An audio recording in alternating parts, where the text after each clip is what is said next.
Ok, merci beaucoup. Je vous salue tous au nom du Seigneur Jésus. Ah oui, je vous salue tous au nom du Seigneur Jésus. Je vois les micros vous fermés. Oui. Amen. Amen, amen. Je suis content d'être parmi vous. Et ma joie est tellement grande de ce que je vois que celui qui était mon enfant et maintenant qui est mon pasteur. Je l'appelle pasteur avec honneur et je suis content d'être joint avec lui. Que Dieu bénisse réellement le pasteur Christian Kadima. Amen. Ah oui, je suis content. Je salue aussi nos amis qui sont alignés avec nous. Le pasteur Moïse, que Dieu vous bénisse. Hier, j'étais tellement béni par le pasteur Nathanaël. Il a parlé des meilleures choses. Que Dieu vous bénisse.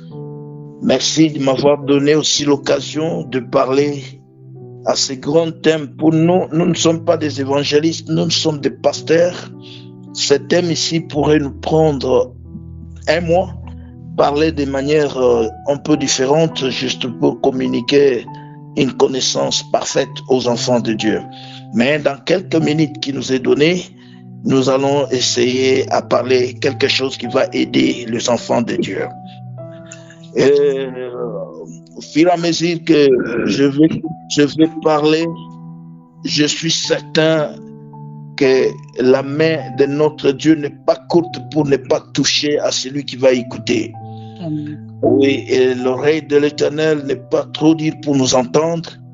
Au fur et à mesure que je vais commencer à parler en complicité avec le Saint-Esprit, ceux qui sont malades seront guéris au nom de Jésus. Je vais bloquer toute influence des paroles de malédiction qui pourrait tourner à celui qui est connecté à cette plateforme spirituelle online. Je suis certain que Dieu va faire un miracle dans la vie de quelqu'un. Amen. Oui, je me suis préparé toute la journée. J'étais en chambre en train de me préparer par rapport à ce que je peux parler ce soir. J'ai confiance au Saint-Esprit de ce qu'il va bien parler. Amen. Alors, le thème qui nous est donné de parler, c'est le réveil par le royaume des cieux. Ça, c'est un grand thème. C'est un grand thème. Alors, juste pour démarrer, je vais devoir parler des concepts. Il y a le réveil, et je vais parler de réveil, je vais définir le réveil. Je vais parler du royaume et je vais conclure. Et le réveil va entrer dans nous-mêmes. Que Dieu bénisse sa parole et que Dieu vous bénisse tous ceux qui m'écoutent. Merci. Par rapport aux définitions des concepts, le réveil, c'est le réveil divin. Ce réveil ici, c'est le réforme d'une personne qui est ou qui était en sommeil, ou qu'il était ignorant, où il était sous moule, c'est-à-dire il ne comprenait pas, il ne se connaissait pas. Mais par rapport à ce réveil, quelqu'un va se connaître, quelqu'un va se réveiller du sommeil ou de l'ignorance qui l'environnait, et il va vivre la main puissante de l'Éternel. Alors si par ce réveil, je veux passer par un exemple qui se trouverait dans la Bible, dans le livre de Matthieu chapitre 3, versets 1 à 2. Alors, sans ce Jean-Baptiste, et nous allons sauter, nous allons lire le 7e aussi verset. Écoutez, une chose très importante. En ce temps-là, parut Jean-Baptiste, prêchant dans le désert de Judée. Verset 2, il disait, repentez-vous, car le royaume des cieux est proche. Cette parole prononcée par cet homme de Dieu, Jean-Baptiste, a fait en sorte que les gens qui l'écoutaient parler, alors ayant la connaissance qu'ils avaient, leur chef qui était Hérode, le roi Hérode était là. Mais quand il parlait que répentez-vous car le royaume des cieux est proche, ils étaient surpris et ils voulaient l'écouter encore davantage. Alors il leur disait, répentez-vous car le royaume des cieux est proche.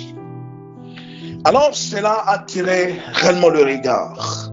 Le réveil s'est fait là-bas parce que tel que l'homme de Dieu Nathanaël hier a défini le réveil, c'est un mouvement qui s'est fait d'une manière positive à quelque chose qu'on ne connaissait pas mais qu'on veut connaître à fond. Alors le réveil s'est fait. Alors le verset 7, qu'est-ce qu'on est en train de nous dire?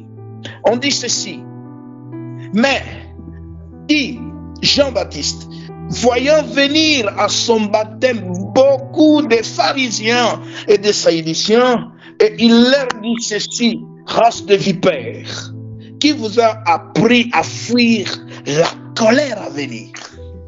C'est-à-dire la parole que Jean-Baptiste était en train de prêcher. Cette parole a amené un réveil, un mouvement, un soulèvement de personnes qui voulaient écouter encore davantage. Pourquoi? Parce qu'ils étaient dans l'ignorance ou bien ils étaient dans l'environnement de ceux qu'ils connaissaient et ignoraient ceux qu'ils ne connaissaient pas. Mais quand ils ont entendu le son de la parole de Jean-Baptiste, que le royaume des cieux est proche, vous devrez vous repentir, ils sont venus en abondance.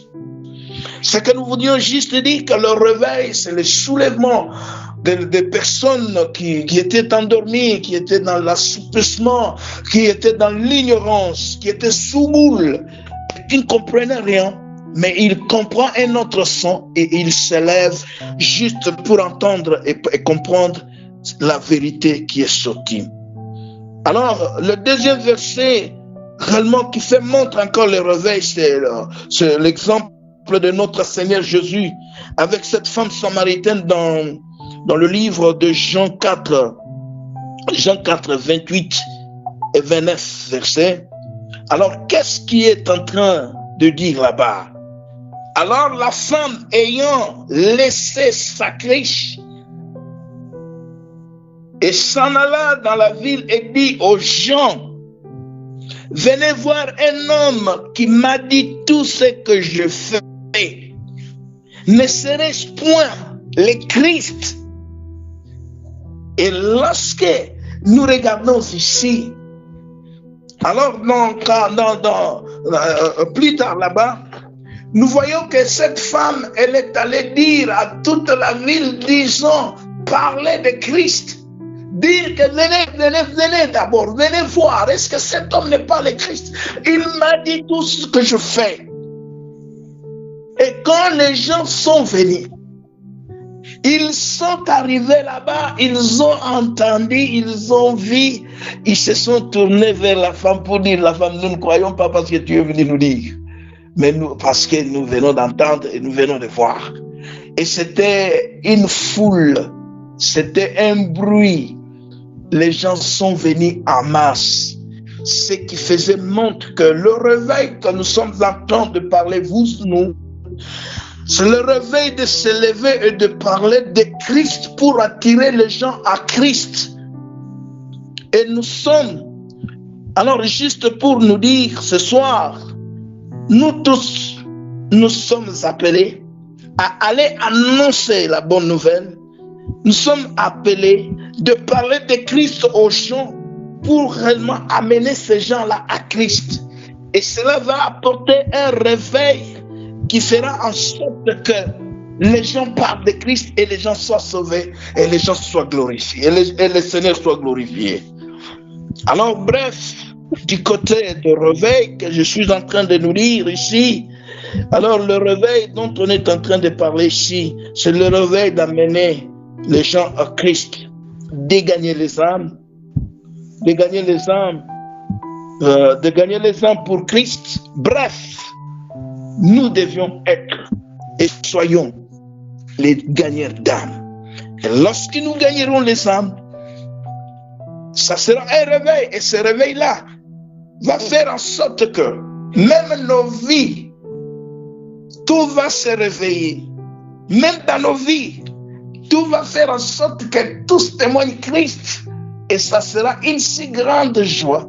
Et cette joie-là va se faire dans le ciel. Et cette joie-là va nous accompagner toute la vie sur la terre. Que le nom du Seigneur soit glorifié. Alors, oui, que le nom du Seigneur soit glorifié. Alors, le réveil qui vient par le royaume des cieux, nous voyons le royaume des cieux. L'homme de Dieu hier, il a parlé du royaume. J'étais tellement béni et j'étais tellement content. Et ce soir, je vais juste faire aussi un rallonge. Je vais faire un rallonge par rapport à ça. Je vais parler aussi du royaume des cieux. Écoute, dans Matthieu chapitre 2, je vais donner beaucoup de livres, mais parce que je dois parler que de la parole. Matthieu chapitre 2, versets 1 à 2. Alors, il y a eu des personnes qui sont venues. Alors, c'était des mages qui ont vu l'étoile. La Bible est en train de dire ceci. Jésus étant né à Bethléem de Judée, au temps du roi Hérode, voici les mages d'Orient arrivèrent à Jérusalem. 2. Et il dit, où est le roi des Juifs qui vient de naître? Car nous avons vu son étoile en Orient et nous sommes venus pour l'adorer. Quelque chose de très important. Une bonne nouvelle. On annonce Jésus à sa naissance, non comme qui que ce soit, non comme qui que ce soit, un prophète ou quoi que ce soit, non, mais on l'introduit ici comme le roi. Pas même comme le roi, mais comme roi. Comme le roi des Juifs qui venait de naître. Et cela a troublé les rois qui étaient en place. Le roi Hérode était troublé parce qu'il se croyait que c'était lui le roi. Mais qui autre le roi qui devrait naître? Il a voulu vérifier pour en savoir plus. Et on lui a informé que ça a été déjà parlé, qu'en Bethléem de Judée, il y aura un roi qui va naître. Alors il s'est temporisé pour dire, allez le voir. Quand vous le verrez, revenez. Vous allez m'informer aussi pour que j'aille. C'était le ruse maléfique. Jésus-Christ, notre Seigneur, était introduit auprès du roi qui était là. Que ce n'est pas toi le roi. Et le roi qui devait, le roi des Juifs, est né. Nous avions vu son étoile. Et nous sommes venus l'adorer. Et Jésus-Christ lui-même est la manifestation du royaume des cieux en personne. Il inaugure en fondant l'église, son propre église, par laquelle il a accompli l'alliance de Dieu avec Israël. Jésus-Christ notre Seigneur. L'église que le Seigneur lui-même a construit ou a fait, c'est l'église que le peuple chrétien perpétue depuis les siècles et reste unanimement liée à Jésus-Christ comme le roi et le roi des rois, le Seigneur des seigneurs et sauveur de l'humanité. Oh, gloire soit rendue à l'Éternel, parce qu'il est le Seigneur de grâce. Alors, elle représente ainsi le nouveau peuple élu, composé à la fois des Juifs et des non-Juifs. L'Église que notre Seigneur, Jésus est venu juste construit sur cette terre, afin que lui règne comme le roi. C'est une église qui est à la fois composé de juifs et de non-juifs. Les juifs qui sont là et nous aussi. Alors, il l'introduit en disant ceci. Il parle avec Pierre et il lui dit, moi, je te le dis, toi qui es Pierre, et si c'est Pierre, je bâtirai mon église, et que les portes de ce jour de mort ne proviendront point contre elle. Et je te donnerai, toi, je te donnerai les clés du royaume des cieux. Et ce que tu lieras sur la terre sera lié au ciel. Et ce que tu délieras sur la terre sera délié dans le ciel. Là, c'est dans Matthieu 16, 18 à 19. Bien-aimés dans le Seigneur, le royaume de Dieu, c'est une personne qui s'est fait montre. Lorsqu'on est en train de parler du royaume des cieux, on voit le roi. Le royaume a la puissance de Dieu. Le royaume a la puissance de Dieu. Et la puissance du Père et du Fils. Voilà pourquoi notre Seigneur, quand il s'est introduit, quand on l'a introduit par ceux qui pouvaient l'introduire, ils ont introduit en tant que le roi. Et cela, ça fait du boum. Jésus-Christ lui-même est la manifestation du royaume des cieux sur la terre en personne. Alors pour que le Seigneur puisse faire le royaume des cieux sur la terre, Dieu a commencé premièrement à changer l'homme afin que l'homme devienne un homme nouveau, un homme né de nouveau, un homme esprit comme nous. Si nous cherchons à y rester des hommes charnels, voilà pourquoi nous devenons de petits proies à des petites personnes. Nous confessons le nom du Seigneur, mais nous ne connaissons pas ce que nous sommes réellement. Mais Dieu, pour que son royaume soit sur la terre, il a changé premièrement l'homme en devenant un homme nouveau. Et cet homme nouveau devient un homme esprit. Laisse-moi nous dire quelque chose. Dans le royaume des cieux, il y a le roi. Le roi qui nous donne la loi, qui nous donne les règles, qui nous donne les principes.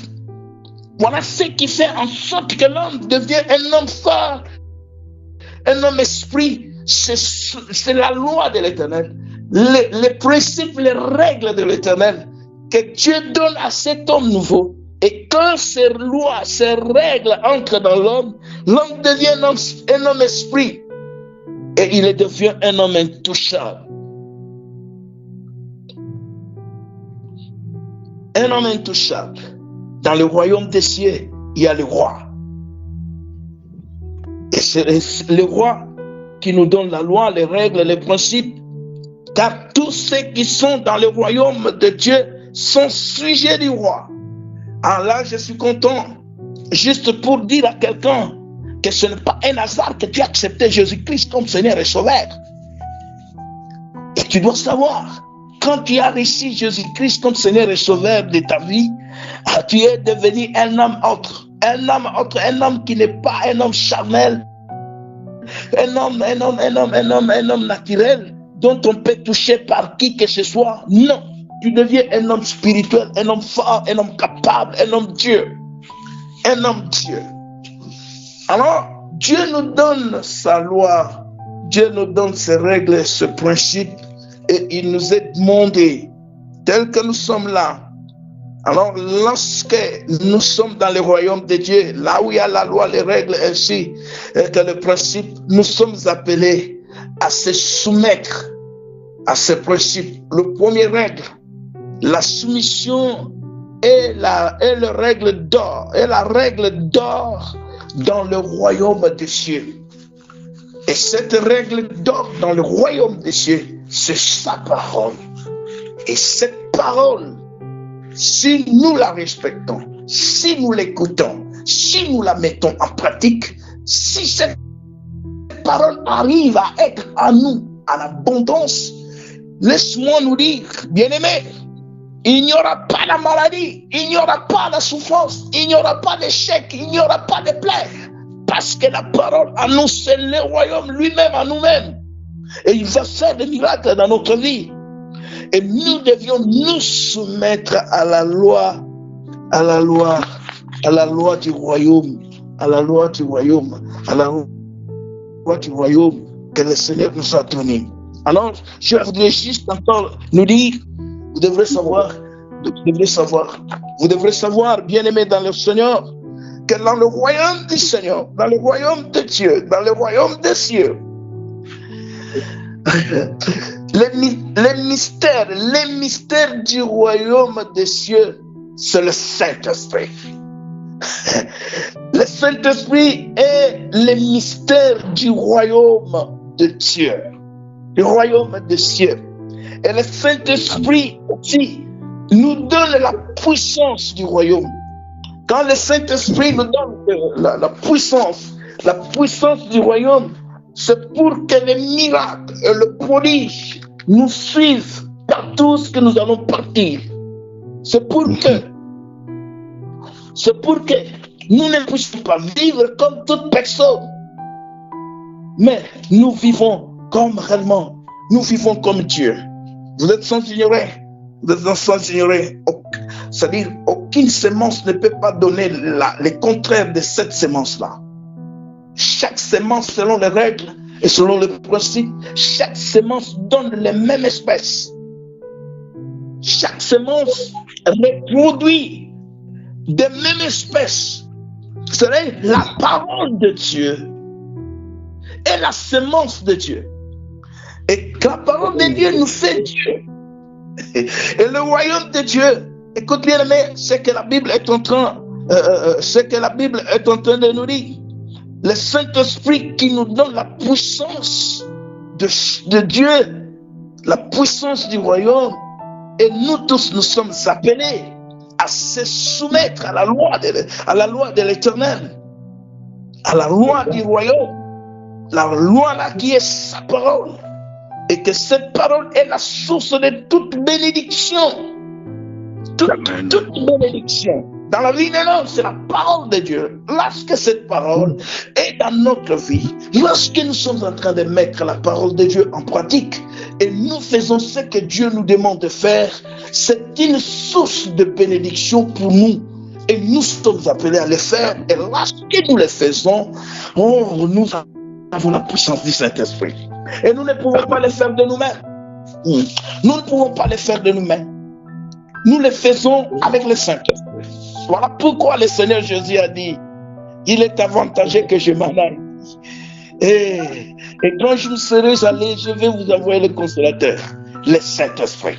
Et quand nous avons le Saint-Esprit, et que le Saint-Esprit est à nous, le Saint-Esprit nous donne la puissance du royaume, et que cette puissance du royaume fera en sorte que nous soyons imbattables, que nous soyons intouchables, que nous soyons des personnes réellement, des personnes différentes, et que nous soyons des personnes Dieu.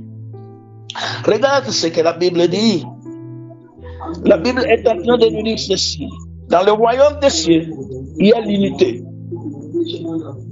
Dans le royaume de Dieu, dans le royaume des cieux, il y a l'unité. Et ce qui compose le royaume de Dieu ou le royaume des cieux, c'est nous. C'est nous qui composons l'unité dans le royaume des cieux. Gloire soit rendue à l'Éternel. Je suis content de cette parole parce que la Bible est en train de dire ceci. Dans Apocalypse 5, verset 10, la Bible nous dit ceci. Qui a fait un royaume de sacrificateurs pour notre Dieu. Et ils régneront sur la terre. Vous devez savoir, bien-aimés dans le Seigneur, nous devions savoir que le Seigneur nous a fait son royaume. Pourquoi? Parce que Dieu a créé le corps, a créé l'homme pour que lui-même habite dans l'homme.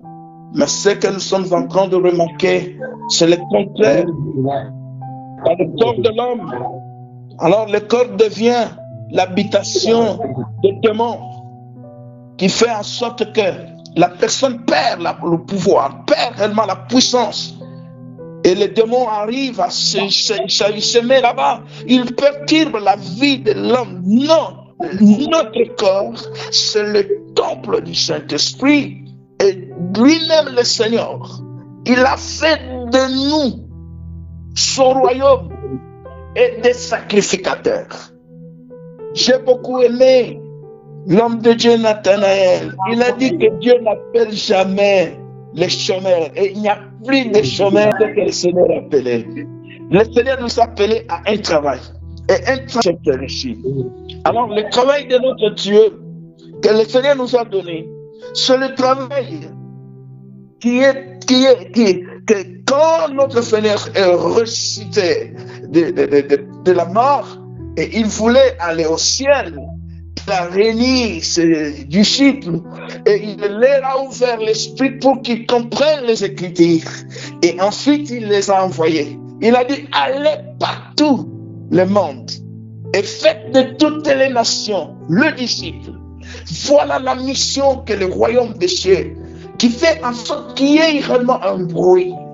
Lorsque nous sommes appelés, lorsque nous parlons de Christ, nous faisons le bruit et cela crée le réveil. Et c'est la tâche que le Seigneur nous a donnée. C'est la tâche que le Seigneur nous a léguée. C'est la tâche que le Seigneur veut en sorte que tout ce qui lié à lui, que tu sois apôtre, que tu sois prophète, que tu sois pape, que tu sois un chanteur, musicien, que tu sois qui, dans la maison du Seigneur, qui a un travail à faire, que le Seigneur nous a légué, et d'aller et de faire de toutes les nations les disciples du Seigneur. Moi, pasteur disciple, les croyants, les fidèles disciples, tous debout, c'est ça ce qui fait en sorte que ça crée un mouvement, ça crée un réveil pour gagner les âmes au Seigneur. Pour gagner les âmes au Seigneur, bien-aimés dans le Seigneur, et vous devrez savoir, nous sommes là, le royaume de notre Seigneur, c'est notre Jésus. Et vous devrez savoir, le royaume de Dieu, c'est un royaume où il y a de Dieu. Le royaume de Dieu, c'est le royaume là où il y a le Dieu. Dieu est là. Et nous qui sommes avec Dieu dans son royaume, nous sommes aussi de Dieu. Et la Bible dit, ne savez-vous pas que vous êtes entre vous? Alors ce n'est pas un problème, nous continuons. Nous continuons juste pour dire ceci. Continuons pour dire ceci. Le Christ a fait de nous son royaume. Et ce royaume-là, il n'a pas fait pour une autre personne. La Bible est en train de dire, il a fait de nous son royaume et des sacrificateurs pour Dieu. Nous ne sommes pas pour une personne. Nous sommes les travailleurs de Dieu. Ce qui fait la différence de ceux qui travaillent pour Dieu et ceux qui travaillent même pour la nation ou ceux qui travaillent pour leurs propres. Ils ont que les salaires. Mais nous qui travaillons pour Dieu, Dieu ne nous a pas promis les salaires. Dieu nous a promis la rémunération. La rémunération englobe tout ce qu'il faut. Voilà pourquoi c'est rare de tout ce qui se donne à Dieu, tout ce qui travaille pour Dieu. C'est rare de tomber malade. C'est rare réellement d'avoir beaucoup de problèmes. C'est rare, c'est rare. Pourquoi? Parce que Dieu le prend en charge et Dieu est avec eux. Parce qu'ils travaillent pour Dieu. Ils sont les sacrificateurs pour notre Dieu. Et la Bible dit, ils régneront sur la terre. Je suis en train de nous lancer un défi. Si tu écoutes cette parole et que tu te donnes totalement, complètement, entièrement à Dieu, tu vas régner sur cette terre au nom de Jésus. Même si on a dit que toi tu vas mourir parce que c'est l'habitude de ta famille, qu'ils arrivent à un certain âge, ils meurent. Mais si toi, tu arrives à accepter le Seigneur Jésus et que Jésus habite en toi et toi qui habites en Jésus, écoute bien, tu ne mourras pas, tu régneras tu changeras le son de ta famille parce qu'il est le Seigneur des grâces. Moi-même, j'ai dit Amen et que le Seigneur Dieu aussi vraiment vous touche, que vous devrez changer. Vous devrez changer et nous devrions faire la mission que le royaume des cieux nous a léguée. Le royaume des cieux nous a légué une mission très importante. Et cette mission, c'est pour toute personne qui accepte Jésus-Christ.